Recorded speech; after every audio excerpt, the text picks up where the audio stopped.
ازاي اقدر الغي ربط جوجل اعلانات بالقناه بتاعتي؟ يعني بالبلدي كده انا عندي حساب جوجل اعلانات اللي هو جوجل ادورد مسبقا، اللي هو حاليا جوجل ابس، تمام، وربطه بالقناه بتاعتي، تمام.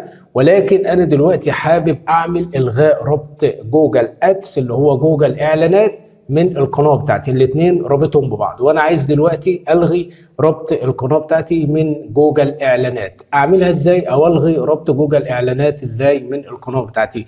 كل اللي عليك هتفتح القناه بتاعتك بالشكل ده كده يا شباب، وهتبدا تضغط على استوديو يوتيوب. بعد كده تختار هنا اعدادات. من الاعدادات هتختار القناه.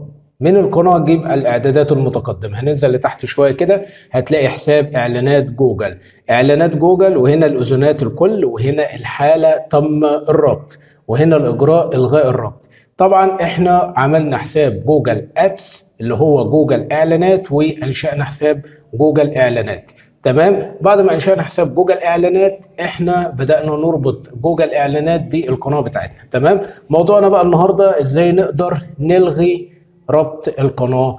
كل اللي عليك هتبدا تضغط على كلمه الغاء الربط، هتضغط عليه بالشكل كده، هتلاقي هنا بيقول لك الغاء ربط حساب اعلانات جوجل، انك على وشك الغاء ربط حسابك على اعلانات جوجل الذي يحمل رقم تعريفي كذا كذا كذا، وفي حالة إلغاء ربط حسابك ستتم إزالة كل الأذونات من حساب، وقد يؤثر ذلك أيضا على الحملات الحساب النشطة. يعني أنت لو عامل حملة إعلانية نشطة، يعني عامل إعلان ممول نشط التي تستخدم قوائم تجديد النشاط التسويقي التابع لهذا القناة، تمام. طبعا انا مش عامل اعلانات ممولة، فانا ربطت الحساب، وبعد ما ربطته حابب الغيه. يعني انا ما فيش اعلانات ممولة عاملها على حساب جوجل اعلانات، تمام. فانا بالنسبة لي هقول له الغاء الربط، عشان انا مش عامل زي ما قلت لحضرتك كده اعلان ممول. فلو بصينا كده هتلاقيه كله اتحذف. لو عملنا الحفظ ورجعنا تاني ضغطنا على الاعدادات، من الاعدادات القناه، من القناه الاعدادات متقدمه، هننزل لتحت كده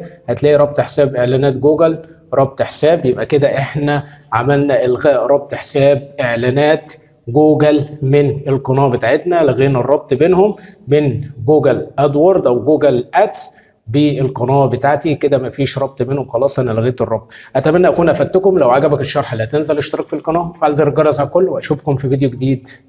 السلام عليكم.